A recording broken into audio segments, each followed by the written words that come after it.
మీరు గమనించండి, సాధారణంగా లోకంలో ఉండే పెద్ద పొరపాటు ఏమిటో తెలుసా? నచ్చ చెప్పినన్నాళ్ళు, బతిమాలినన్నాళ్ళు, బామాలినన్నాళ్ళు, మంచి చేసినన్నాళ్ళు అన్నగారు ఒక మాట అన్నాడు అనుకోండి, ఎందుకు అన్నగారు ఆ మాట అన్నాడని విచారణ చెయ్యడు తమ్ముడు. అన్నగారిది తప్పని నిర్ధారించి తీర్పు చెప్పి అన్నకి దూరంగా బతకడానికి ఇష్టపడతాడు. ధూర్తతనం. తనకన్నా ముందు పుట్టిన అన్నగారు నిజంగా తప్పు లేకపోయినా నింద చేసిన ఆశీర్వచనం అవుతుంది. అందుకే శాస్త్రం స్పష్టంగా చెప్పింది, తమ్ముడు అన్నని నింద చేస్తే అన్న కాళ్ళ మీద పడి క్షమార్పణ చెప్పాలి. అన్న పొరపాటున తమ్ముడినంటే తమ్ముడికి క్షమార్పణ చెప్పక్కర్లేదు, పరమేశ్వరుడికి చెప్పుకుంటే చాలు. తనకన్నా చిన్నవాడు పొరపాటునన్నాను, ఈశ్వరా క్షమించు అంటే దాని ఉద్దేశం అసలు ఎప్పుడూ అన్నగారు మార్గం తప్పి తమ్ముణ్ణి ఏదైనా అన్నా తండ్రి అన్నట్టు, ఈశ్వరుడు అన్నట్టు ఆశీర్వచనం అవుతుంది తప్ప అది నిందావాక్యం కాదు. తప్ప ఉపకారం చేస్తే అన్నగారు, మంచి చేస్తే అన్నగారు, నెత్తి మీద పెట్టుకుంటే అన్నగారు, బతిమాలితే అన్నగారు, పొగిడితే అన్నగారు, ఇస్తే అన్నగారు, ఒక్క మాట అనడానికి అన్నగారు పనికిరాడు అనుకున్న తమ్ముడు రామాయణం చదువుకుని నేర్చుకోవాలి ఎలా బతకాలో. కాబట్టి అన్నని గౌరవించడం అన్న మాటకు అర్థం ఏంటంటే, అన్న తమ్ముణ్ణి కాకపోతే స్వతంత్రంగా ఎవరినంటాడు? తమ్ముడు కడుపున పుట్టిన కొడుకు లాంటివాడు. కాబట్టి కొన్ని సందర్భాల్లో తండ్రి గతించిపోతే అన్న తమ్ముడికి స్నాతకం చేస్తాడు, అన్న తమ్ముడికి ఉపదేశం చేస్తాడు, గురువుతో సమానం. అటువంటి అన్నని తోలనాడితే రౌరవాది నరకములకు పోతాడు. తనకి ఉపదేశం చేసిన గురువుని దూషించడమా, తనకి స్నాతకం చేసిన మహితాత్ముణ్ణి పట్టుకుని నింద చేయడమా, సాక్షాత్తు తండ్రి తర్వాత తండ్రి లాంటి వాడైనటువంటి అన్నని నింద చేయడమా? శాస్త్రం చదువుకుని మర్యాదతో బ్రతకడం నేర్చుకోవాలి. అన్న కాకపోతే ఎవరంటారు?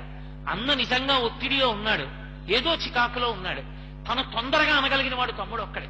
ఏమిట్రా బుద్ధి లేకుండా పని, సంతోషపడిపోవాలి. నన్ను అనేవాడు ఎవరున్నాడండి అని. నన్ను ఒరే అనే స్నేహితులు ఒక్కరిద్దరున్నారు. వాళ్ళు నన్ను ఎంతమందిలో ఉన్నా ఒరే అని పిలిస్తే నేను మురిసిపోతుంటాను. నాకు 10 ఆభరణాలు పెట్టినట్టు సంతోషిస్తాను.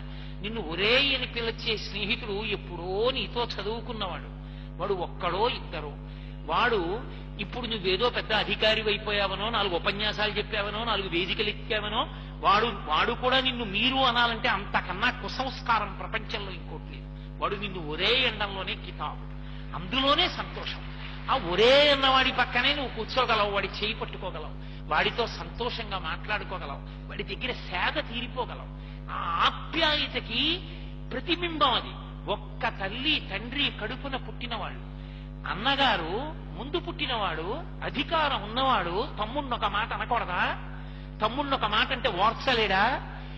ప్రతి చిన్న విషయానికి అన్నగారి మీద దెబ్బలాటే. అన్న తమ్ముడితో మాట్లాడు, తమ్ముడు అన్నగారితో మాట్లాడు. 52 సంవత్సరములు 53 సంవత్సరములు దాటిపోయినటువంటి అన్నగారు ఎంతకాలం బతుకుతాడు మీరు ఆలోచించండి. ఇంకొక 18 ఏళ్లు బతికితే చాలా గొప్ప, 70 ఏళ్లు బతుకుతాడు. 18 ఏళ్లు ఉండే అన్నగారు తమ్ముడి ఇంటికి ఎంతకాలం పెడతాడు? ఎవడి వ్యవహారం వాడిది, ఎవడి కొడుకు, ఎవడి కోడలు, ఎవడి ఉద్యోగం, ఎవడి డబ్బు, ఎవడి ప్రయత్నాలు వాడివి. మహావిడితే ఏడాదికి 7 రోజులు ఎడతాడు. మహావిళ్ళి 7 రోజులు వెళ్ళినా 70 సంవత్సరాలు వెళ్ళగలడని నమ్మకం లేదు. 65 తర్వాత తనంత తాను ఒక్కడు రైలెక్కి వెళ్లే రోజులు కావు, కొడుకు పక్క నుండి తీసుకెళ్ళాలి. మహావిడితే ఆయన వెళ్ళేది ఇంకా పోనీ అంత వెళ్ళినా ఓ 20 ఏళ్లు. 20 × 7 140 రోజులు. 140 రోజులు ఆయన తమ్ముడింటికి వెళ్ళినా, తమ్ముడు అన్నయ్య ఇంటికి వచ్చినా, ఈ 140 రోజుల్లో సగకాలం పడుకుంటారు. కాబట్టి ఇక 70 రోజులు. 70 రోజుల్లో ఎవడి కాలకృత్యాలు, అనుష్ఠానం, వచ్చిన వాళ్ళతో మాట్లాడడం, అక్కడికి వెళ్ళడం, ఇక్కడికి వెళ్ళడం పోతే అన్న తమ్ముడు పక్కన కూర్చుని ఒక రోజులో సంతోషంగా చేతులు పట్టుకుని నవ్వుకుంటూ చిన్నతనం గుర్తు తెచ్చుకుని సంతోషంగా అరమరికలు లేకుండా పడమటి సంధ్య వైపుకి పొద్దు వాలిపోతుంటే మనం అందరం అన్నదమ్ములమని పరమ సంతోషంగా మాట్లాడుకునేది ఒక రోజు మొత్తం మీద మిగిలేది ఒక అరగంట. అలా చూసుకున్నప్పుడు ఇంకా వాళ్ళు మాట్లాడుకునేది, ఆ జన్మలో కలిసి కూర్చునేది, ఈ జన్మకి మేము ఒక్క తీగ పువ్వులం, ఒక్క చెట్టు కాయలం, ఒక తల్లి తండ్రి పిల్లలమని వాళ్ళు మాట్లాడుకునేది. అన్నయ్య అని సంతోషంగా పిలిచి, అన్నయ్య నీకు ఇది ఇష్టం కదన్నయ్య తినన్నయ్య అని తమ్ముడు పెట్టినా తమ్ముడు ఇది నీకు బాగుంటుందిరా, నువ్వు కట్టుకోరా అని అన్నయ్య సంతోషంగా ఓ బట్ట ఇచ్చినా ఆ అన్నదమ్ముల అనుబంధం, వాళ్ళిద్దరూ కలిసి కూర్చుని మాట్లాడుకోవడం ఇక జీవితంలో మిగిలేది కేవలముగా ఒక 10 రోజులు ఉంటుంది. 10 రోజుల కన్నా ఇక కలిసి ఉండరు. 10 రోజులు కలిసి బతకడం అంతే. ఇక 10 రోజులే మనం కలిసి ఉంటాం, అంతకన్నా కలిసి ఉండే అవకాశం ఇంకా లేదనుకున్ననాడు ఆ అనుబంధం ఎంత అపూర్వమైంది. అభిప్రాయ భేదం లేని ఏ ఇద్దరు వ్యక్తులు ప్రపంచంలో ఉండవచ్చు, కానీ కలిసి ఉన్నప్పుడు సంతోషంగా ఇద్దరికి అభిప్రాయ భేదం రాని విషయాలు ఏ ఉంటాయో అవి మాట్లాడుకోవచ్చుగా. పోతన గారు అంటారు భాగవతంలో, అన్నవు నీవు చెల్లెలికి అక్కట మనను చేయుటో, మడలిచ్చుటో, చీరలు సారలిచ్చుటో, మధుర మంజుల భాషలను ఆదరించుటో, చేయక మిందుల మోతలే నిజము మేలని చంపకుమన్న మాని రావన్న సుకీర్తివై మనగదన్న అని ఆ వసుదేవుడు కంసుడితో మాట్లాడతాడు. మధుర మంజుల భాషలను ఆదరించుటో, సంతోషంగా ఇద్దరూ కూర్చుని ఏదో మాట్లాడుకుని పెద్దవాళ్ళు అయిపోతుంటే ఉన్నన్నాళ్ళు ఉంటారా? పెద్దవాళ్ళు అయిపోయిన తర్వాత ఎవరు ముందో ఎవరు వెనకో, చచ్చిపోయిన తర్వాత మా అన్నయ్యతో మాటలు లేవండి అని ఆ తర్వాత అన్నగారి శరీరం పడిపోయిన తర్వాత అంత్యేష్టి సంస్కారానికి ముందెళ్ళి ఏమిటో పాపం ఒక్కసారి పలకరించలేదు, వెళ్ళేపోయాడు, ఇక పలుకుతాడా అని నువ్వు ఎంత ఏడిస్తే అన్న వస్తాడు, ఎంత ఏడిస్తే తమ్ముడు వస్తాడు. నీ తోడ పుట్టిన వాడితోనే సర్దుకోలేని వాడివి ప్రపంచంలో నువ్వెవరితో సర్దుకోగలవని నేను నమ్మగలను. నిన్నెవరు నమ్ముతాడు? నీకన్నా ముందు పుట్టిన వాడితో నువ్వు సర్దుకోలేవు, నీకన్నా వెనక పుట్టిన వాడితో నువ్వు సర్దుకోలేవు. మీరిద్దరూ ప్రపంచంలో ఎవరితో సర్దుకుంటారు?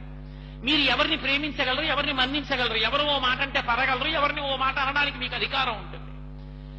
అసలు కుటుంబ జీవనంలో ప్రాథమిక వ్యవస్థ అన్నదమ్ముల మధ్య ఉండవలసినటువంటి ఐకమత్యత. ఇన్నేళ్లు రానివ్వండి, అన్నదమ్ములు అందరూ కలిసి సంతోషంగా వీధిలో నడుస్తున్నారనుకోండి, 80 ఏళ్ల పెద్దన్న గారు ఆఖరి వాడికి 60 ఏళ్ళు వచ్చి 80 ఏళ్ల ఆయన దగ్గర నుంచి 60 ఏళ్ల వరకు 5 అన్నదమ్ములు నడుస్తుంటే పెద్దన్న గారు వచ్చేటప్పటికి తమ్ముళ్ళు కుర్చీ తీసుకొచ్చేసి అన్నయ్య కూర్చో అని చక్కగా కూర్చుని అన్నయ్య అన్నయ్య అని మాట్లాడుతుంటే చూసే వాళ్ళకి ఎంత ముచ్చటగా ఉంటుంది. అబ్బా, ఆ అన్నదమ్ములు చూడండి, 5 పెద్దవాళ్ళు అయిపోయిన తర్వాత కూడా ఇంకా ఎంత ప్రేమో అని ఏ పెళ్లికో వెళ్ళి కలుసుకుంటే 5 ఓ మూల కూర్చొని 5 ఓ దగ్గర కూర్చొని సంధ్యావందనం చేసుకుని అన్నయ్య నువ్వు వెళ్ళకు, మేము పోసేస్తాం మొక్కల్లో అని అన్నగారి నీళ్లు తీసి తమ్ముడు తన పళ్ళెల్లో పోసుకుని పట్టుకెళ్ళి చెట్టులో పోసి, అన్నయ్య చిన్నప్పటి నుంచి నీకు పంచెలంటే ఇష్టం అన్నయ్య, ఇదిగో నేను పంచె కడుతున్నాను ఈ మధ్య అని తమ్ముడు పంచె కట్టుకుని 5 అన్నదమ్ములు కలిసి భోజనం చేసి 5 అన్నదమ్ములు తమ పిల్లల్ని కూర్చోబెట్టుకుని మాట్లాడుతుంటే, అన్నగారితో గౌరవంగా మాట్లాడుతుంటే 5 అన్నదమ్ములు 5 వేళ్లల్లా కలిసి ఉంటే ఏ లోకంలో ఉన్న తల్లిదండ్రులు ఎంత పొంగిపోతారు, వాళ్ళని చూస్తే ఎంత పరవశించిపోతాం. అన్నగారు పెళ్లి మంటపంలోకి వస్తే తమ్ముడు ఆమూలకు పోతాడు, తమ్ముడు మంటపంలోకి రాగానే అన్నగారు మళ్ళీ ఒక్క అరగంటలో వస్తాను ఇంకో పెళ్లికి వెళ్ళాలని వెళ్ళిపోతాడు. ఎందుకు వచ్చిన దిక్కుమాలిన బతుకులు? అసలు ఆ మాధుర్యాన్ని జీవితంలో పోగొట్టుకోకూడదు. రామాయణ కావ్యం మనకి నేర్పింది. నిజంగా లక్ష్మణస్వామి రాముడన్న మాటలకి ఎప్పుడో వెళ్ళిపోవాలి, వెళ్ళిపోయి ఎంత కుట్రలైనా చెయ్యాలి. కానీ నా అన్న తప్ప నన్ను ఎవరంటారు? మా అన్నే నన్ను అంటాడు, మా అన్నే అనాలి అని అంత పరవశించిపోయాడు. అంత గొప్ప అనుబంధాలు. మహానుభావుడైనటువంటి లక్ష్మణస్వామిని చిట్ట చివర పిలిచాడు రామచంద్రమూర్తి. అతిష్ట ధర్మజ్ఞ మయాస హేమాంగాం పూర్వరాజ్యాం జుషితాంబలేన అన్నాడు. మన పూర్వీకులు పరిపాలించినటువంటి అద్భుతమైన సింహాసనం కోసల రాజ్యం, లక్ష్మణ రా నాతో కలిసి పట్టాభిషేకం చేసుకో అన్నాడు. ఆయన అన్నాడు, అన్నయ్య నాకెందుకన్నయ్య పట్టాభిషేకం, నాకన్నా పెద్దవాడు భరతుడున్నాడు, భరతుడు చేసుకోవాలి. ఆయనకి ఈషన్ మాత్రం ప్రతిఫలాపేక్ష లేదు. అన్నయ్య అంటే అన్నయ్య. రామలక్ష్మణుల ప్రేమ ఎంతటిదో భరత శత్రుఘ్నుల ప్రేమ అంతటి. అసలు భరతుడి మీద భరత శత్రుఘ్నుల మధ్య ఉండే ఐకమత్యత గురించి పతాక స్థాయి శ్లోకం ఒకటి ఇచ్చారు వాల్మీకి మహర్షి అయోధ్యకాండ ప్రారంభంలో. గచ్చతాం ఆతుల కులం భరతేన తదానగ శత్రుఘ్నో నిత్యశత్రుఘ్నో నీత ప్రీతి పురస్కృత అన్నారు. వెడుతున్నది భరతుడు తన మేనమామ గారింటికి ఎడుతున్నాడు. తన మేనమామ గారింటికి ఎడుతున్న భరతుడు కొత్తగా పెళ్లైన శత్రుఘ్నుడిని తనతో తీసుకెళ్లడం ఏమిటి?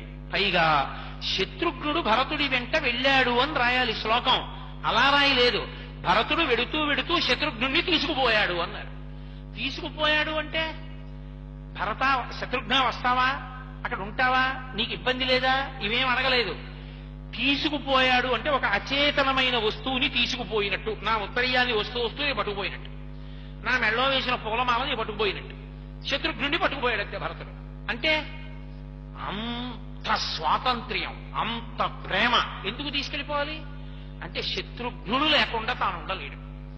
నిత్య శత్రుఘ్నో, నేను రాజుగారి కొడుకునే, ఏమిటి మా అన్నయ్య నన్ను అలా తీసుకెళ్ళిపోవడం ఏమిటి, అడగకుండాను అని ఆయన అడుకునేవాడు కాదు. అదేంటి మా అన్నయ్య కాకపోతే అలా ఇంకెవరు తీసుకెడతారు అని స్వాతంత్ర్యాన్ని త్యాగం చేశాడు అన్నగారి దగ్గర.